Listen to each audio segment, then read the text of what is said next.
ಪ್ರೀತಿಯ ವಿದ್ಯಾರ್ಥಿಗಳೇ ಹಾಗೂ ಆತ್ಮೀಯ ಯೂಟ್ಯೂಬ್ ಚಾನಲ್ ವೀಕ್ಷಕರೇ, ತಮಗೆಲ್ಲರಿಗೂ ನಮಸ್ಕಾರಗಳು. ವಿದ್ಯಾರ್ಥಿಗಳೇ, ಈ ದಿವಸ ನಾವು NMMS SAT ಪ್ರಶ್ನೆ ಪತ್ರಿಕೆಗೆ ಸಂಬಂಧಪಟ್ಟಂತೆ ಗಣಿತ ವಿಷಯದಲ್ಲಿ ಯಾವೆಲ್ಲ ಪ್ರಶ್ನೆಗಳನ್ನು ಕೇಳ್ತಾರೆ ಅನ್ನೋದರ ಆಧಾರದ ಮೇಲೆ ಗಣಿತ ವಿಷಯದ ಕಲಿಕಾಂಶಗಳನ್ನು ಕಲಿಯುತ್ತಾ ಹೋಗೋಣ.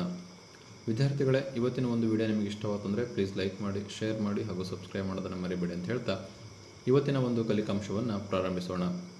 ಕಲಿಕಾಂಶ 1 ನಂಬರ್ಸ್, ಸಂಖ್ಯೆಗಳಿಗೆ ಸಂಬಂಧಪಟ್ಟಂತೆ ಯಾವ ರೀತಿ ಪ್ರಶ್ನೆಗಳು ಬರುತ್ತೆ, ಆ ಪ್ರಶ್ನೆಗಳಿಗೆ ಯಾವ ರೀತಿ ಉತ್ತರವನ್ನು ಬರೀಬೇಕು ಅನ್ನೋದನ್ನು ಇವತ್ತು ಕಲಿಯೋಣ.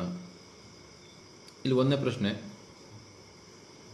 ಎ ಎಂಬುದು ಅಂಕಿಯಾಗಿದ್ದು 78A 3945 ಎಂಬ ಸಂಖ್ಯೆಯು 11ರಿಂದ ಭಾಗವಾಗುವಂತಿದ್ದರೆ ಎಯ ಬೆಲೆಯು ಏನಾಗಿರುತ್ತದೆ ಅಂತ ಕೇಳಿದರೆ, so option A 0, option B 1, option C 3, option D 5 ಇದೆ.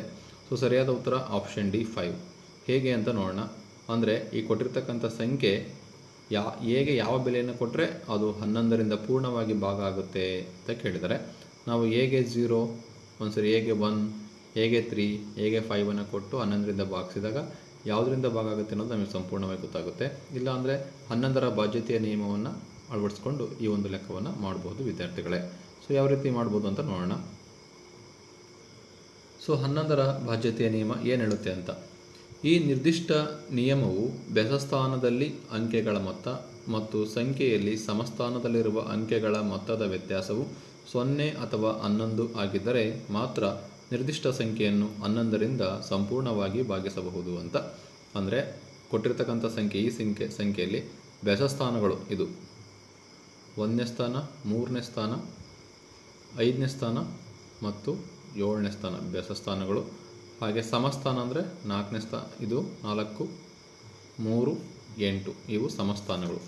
ಅಂದರೆ ಬೆಸಸ್ಥಾನದ ಸಂಖ್ಯೆಗಳನ್ನು ಕೂಡಿಸ್ಬೇಕು, ಅಂಕೆಗಳ ಮೊತ್ತ ಹಾಗೂ ಸಮಸ್ಥಾನದಲ್ಲಿರುವ ಅಂಕೆಗಳ ಮೊತ್ತದ ವ್ಯತ್ಯಾಸವು 0 ಅಥವಾ 11 ಆಗಿದ್ದರೆ ಮಾತ್ರ ಆ ಸಂಖ್ಯೆ 11ರಿಂದ ಭಾಗವಾಗುತ್ತೆ ಅಂತ. ಸೊ ಈ ನಿಯಮವನ್ನು ಕಲಿತ್ರೆ ಸುಲಭವಾಗಿ ಈ ಲೆಕ್ಕವನ್ನು ಮಾಡ್ಬೋದು ಅಂತ. ಸೊ ಫಸ್ಟ್ ಸಂಖ್ಯೆ ಬರ್ಕೊಳ್ಳೋಣ. 78A 3945. ಸೊ ಎ ಜಾಗದಲ್ಲಿ ಏನು ಬರೀಬೇಕು ಅಂತ ನಮಗೆ ಗೊತ್ತಾಗಬೇಕು.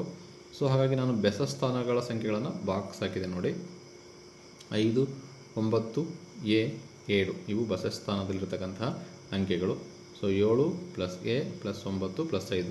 ಸೊ ಎ ಜಾಗದಲ್ಲಿ ಅಲ್ಲಿ ಆನ್ಸರ್ ಕೊಡೋದಲ್ಲ 0, 1, 3, 5 ಹಾಕ್ತೀನಿ. ಸೊ ಫಸ್ಟು ಎ ಜಾಗದಲ್ಲಿ 0, ಆಮೇಲೆ ಎ ಜಾಗದಲ್ಲಿ 1, ಆಮೇಲೆ ಎ ಜಾಗದಲ್ಲಿ 3, ಆಮೇಲೆ ಎ ಜಾಗದಲ್ಲಿ 5 ಹಾಕ್ತೀನಿ. ಸೊ ಅಷ್ಟು ಬೆಸಸ್ಥಾನದಲ್ಲಿರ್ತಕ್ಕಂತಹ ಅಂಕೆಗಳನ್ನು ಕೂಡಿದಾಗ ಬರುವ ಮೊತ್ತ 21, ಇವುಗಳನ್ನು ಕೂಡಿದಾಗ 22, ಇವುಗಳನ್ನು ಕೂಡಿದಾಗ 24, ಸೊ ಇವುಗಳನ್ನು ಕೂಡಿದಾಗ 26 ಬರುತ್ತೆ. ಇವು ಬೆಸಸ್ಥಾನದ ಅಂಕೆಗಳ ಮೊತ್ತ ಆಗಿದೆ. ಹಾಗೆ ಸಮಸ್ಥಾನದ ಅಂಕೆಗಳನ್ನು ಕೂಡಿಸೋಣ. ಸಮಸ್ಥಾನದ ಅಂಕೆಗಳು 8, 3 ಮತ್ತು 4. 8, 3 ಮತ್ತು 4 ಕೂಡಿಸಿದಾಗ 15 ಬರುತ್ತೆ. ಸೊ ಇವೆರಡರ ವ್ಯತ್ಯಾಸ ಎಷ್ಟಾಗಿರಬೇಕಪ್ಪ ಅಂದರೆ 0 ಅಥವಾ 11 ಆಗಿರಬೇಕು. ಆಗ ಮಾತ್ರ ಏನಾಗುತ್ತೆ, ಆ ಸಂಖ್ಯೆ 11ರಿಂದ ಪೂರ್ಣವಾಗಿ ಭಾಗ ಆಗುತ್ತೆ ಅಂತ. ಇವಾಗ 21 15 ಕಳಿಬೇಕು, 22ರಲ್ಲಿ 15 ಕಳೀರಿ, 24ರಲ್ಲಿ 15, 26ರಲ್ಲಿ 15 ಕಳೀರಿ. ಯಾವುದು ಬರುತ್ತೆ ನೋಡೋಣ. ಅಂಕೆಗಳ ಮೊತ್ತದ ವ್ಯತ್ಯಾಸ 21ರಲ್ಲಿ 15 ಕಳೆದ್ರೆ 6, 22ರಲ್ಲಿ 15 ಕಳೆದ್ರೆ 7, 24ರಲ್ಲಿ 15 ಕಳೆದ್ರೆ 9, 26ರಲ್ಲಿ 15 ಕಳೆದ್ರೆ 11. ಹಾಗಾಗಿ 11 ಇಲ್ಲಿ ಬರುತ್ತೆ. 0 ಅಥವಾ 11 ಬಂದರೆ ಆ ಸಂಖ್ಯೆ ಸಂಪೂರ್ಣವಾಗಿ 11ರಿಂದ ಭಾಗವಾಗುತ್ತೆ. ಹಾಗಾದರೆ 11 ಇಲ್ಲಿ ಬರುತ್ತೆ ಅಂದರೆ ಎ ಜಾಗದಲ್ಲಿ ಏನಿರಬೇಕಂದ್ರೆ 5 ಇರಬೇಕು. ಹಾಗಾಗಿ ಎ = 5 ಆಗುತ್ತೆ. ಹಾಗಾಗಿ ಆನ್ಸರ್ ಡಿ 5 ಆಗಿದೆ ವಿದ್ಯಾರ್ಥಿಗಳೇ. ಸೊ ಇದು 1ನೇ ಪ್ರಶ್ನೆಗೆ ಉತ್ತರ ಆಗಿದೆ. 11ರ ಬಾಧ್ಯತೆಯ ನಿಯಮವನ್ನು ತಿಳ್ಕೊಂಡ್ರೆ ಸುಲಭವಾಗಿ ಈ ಒಂದು ಪ್ರಶ್ನೆಗೆ ಉತ್ತರವನ್ನು ನೀವು ಬರೀಬಹುದು.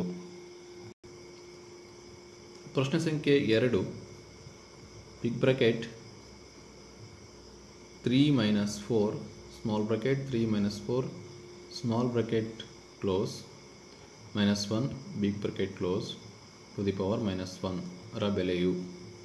ಸೊ ಇದರ ಬೆಲೆ ಎಷ್ಟಾಗುತ್ತೆ ಅಂತ ಕೇಳಿದ್ರೆ, so answer actually option A 7, option B -7, option C 1/7, option D -1/7.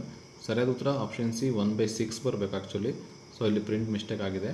So ಹಾಗಾಗಿ ಲೆಕ್ಕವನ್ನು ಮಾಡಿದಾಗ ಉತ್ತರ ಹೇಗೆ ಬರುತ್ತೆ ಅಂತ ನೋಡೋಣ. ಸೊ 2ನೇ ಪ್ರಶ್ನೆಗೆ big bracket 3 minus 4 small bracket 3 minus 4 bracket close minus 1 big bracket close to the power minus 1 ಅಂತ ಇದೆ. ಸೊ ಫಸ್ಟು ಬಾಡ್ಮಸ್ ರೂಲ್ ಪ್ರಕಾರ ಬ್ರಾಕೆಟ್ ಒಳಗಿರೋದನ್ನು ಲೆಕ್ಕ ಮಾಡಬೇಕು. ಸೊ 3 ಹಾಗೆ ಬರೆದಿದೆ, -4 ಹಾಗೆ ಇದೆ.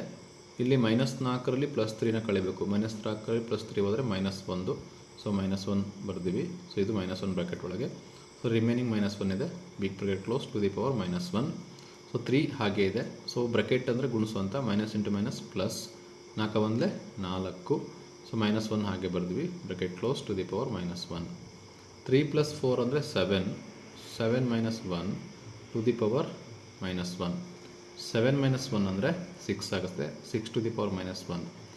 6 ಟು ದಿ ಪವರ್ -1 1/6 ಅಂತ ಬರಿಬೋದು. ಹಾಗಾಗಿ ಸರಿಯಾದ ಉತ್ತರ ಎರಡನೇ ಪ್ರಶ್ನೆಗೆ ಆಪ್ಷನ್ ಸಿ 1/6. ಸೊ ಆಪ್ಷನ್ಸಲ್ಲಿ 1/7 ಕೊಟ್ಟಿದ್ದಾರೆ, ಪ್ರಿಂಟ್ ಮಿಸ್ಟೇಕ್ ಆಗಿದೆ ಅನ್ಕೊತೀನಿ. ಸೊ ಹಾಗಾಗಿ ಸರಿಯಾದ ಉತ್ತರ ಏನಾಗಿದೆ, ಆಪ್ಷನ್ ಸಿ 1/6 ಆಗಿದೆ ವಿದ್ಯಾರ್ಥಿಗಳೇ. ಪ್ರಶ್ನೆ ಸಂಖ್ಯೆ 3, 2 ಮತ್ತು 3ರ ನಡುವಿನ ಭಾಗಲಬ್ಧ ಸಂಖ್ಯೆ ಕೇಳಿದರೆ. ಸೊ ಇದಕ್ಕೆ ಸರಿಯಾದ ಉತ್ತರ ಆಪ್ಷನ್ ಬಿ 5/2. ಸೊ ಹೇಗೆ ಬಂತು ಅಂತ ನೋಡೋಣ. ಸೊ 3ನೇ ಪ್ರಶ್ನೆಗೆ 2 ಮತ್ತು 3ರ ನಡುವಿನ ಭಾಗಲಬ್ಧ ಸಂಖ್ಯೆ ಬೇಕು ಅಂದರೆ ಏನು ಮಾಡಬೇಕು ಅಂದರೆ ಕೊಟ್ಟಿರುವ ಭಾಗಲಬ್ಧ ಸಂಖ್ಯೆಗಳ ಸರಾಸರಿಯನ್ನು ಕಂಡುಹಿಡಿಯಬೇಕು. ಕೊಟ್ಟಿರುವ ಭಾಗಲಬ್ಧ ಸಂಖ್ಯೆಗಳ ಸರಾಸರಿ ಕಂಡುಹಿಡಿದ್ರೆ ಅದೇ 2 ಮತ್ತು 3ರ ನಡುವಿನ ಭಾಗಲಬ್ಧ ಸಂಖ್ಯೆ ಆಗಿರುತ್ತೆ. ಸರಾಸರಿ ಅಂದರೆ 2 ಮತ್ತು 3ನ ಕೂಡಿಸ್ಬೇಕು, 2ರಿಂದ ಭಾಗಿಸಬೇಕು, 2 + 3/2. ಸೊ ಎಷ್ಟು ಬರುತ್ತೆ, = 5/2 ಆಗುತ್ತೆ. ಅಂದರೆ 2 ಮತ್ತು 3ರ ನಡುವೆ ಇರತಕ್ಕಂಥ ಭಾಗಲಬ್ಧ ಸಂಖ್ಯೆ 5/2 ಆಗಿದೆ. ಹಾಗಾಗಿ option B 5/2 is the right answer for third question. ಈಗ 4ನೇ ಪ್ರಶ್ನೆಗೆ ಬರೋಣ. ಸಂಖ್ಯಾ ರೇಖೆ ಇದೆ, 0 ಮತ್ತು 1 ಗುರುತು ಮಾಡಿದರೆ. ಸೊ ಅಲ್ಲಿ ಎಯನ್ನು ಗುರುತು ಮಾಡಿದರೆ.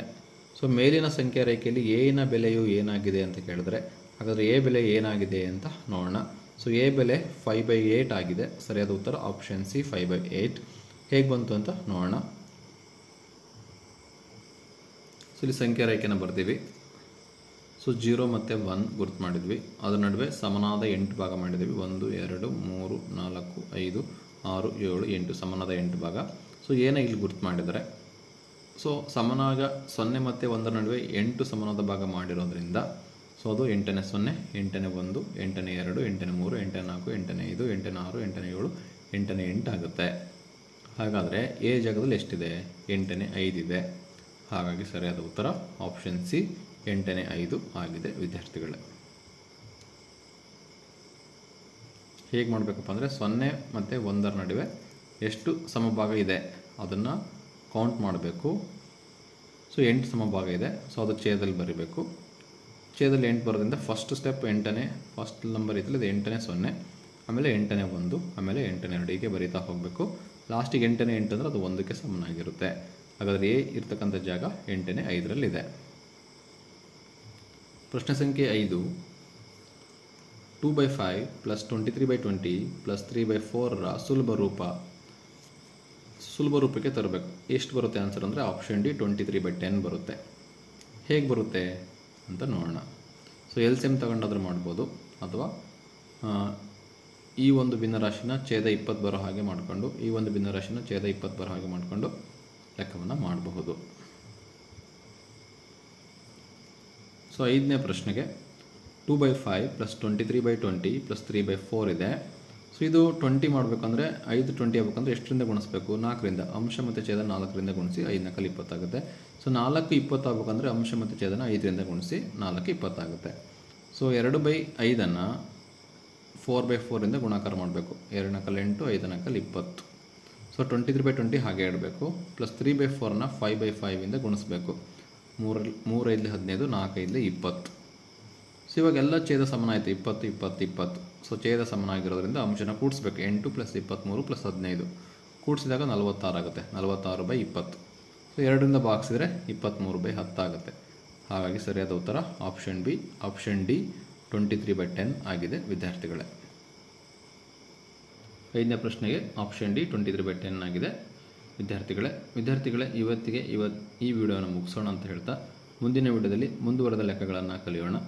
ವಿದ್ಯಾರ್ಥಿಗಳೇ, ಇವತ್ತಿನ ವಿಡಿಯೋ ಇಷ್ಟ ಆಯ್ತು ಅಂದರೆ ನಿಮಗೆ ಪ್ಲೀಸ್ ಲೈಕ್ ಮಾಡಿ, ಶೇರ್ ಮಾಡಿ, ಸಬ್ಸ್ಕ್ರೈಬ್ ಮಾಡೋದನ್ನು ಮರಿಬೇಡಿ ಅಂತ ಹೇಳ್ತಾ, ಏನಾದರೂ ಡೌಟ್ಸ್ ಇದ್ದರೆ ಕಮೆಂಟ್ ಮಾಡಿ, ನಿಮ್ಮ ಕಮೆಂಟಿಗೆ ಸೊಲ್ಯೂಷನ್ ಕೊಡ್ತೀನಿ ಅಂತ ಹೇಳ್ತಾ, ಥ್ಯಾಂಕ್ ಯು ಫಾರ್ ವಾಚಿಂಗ್.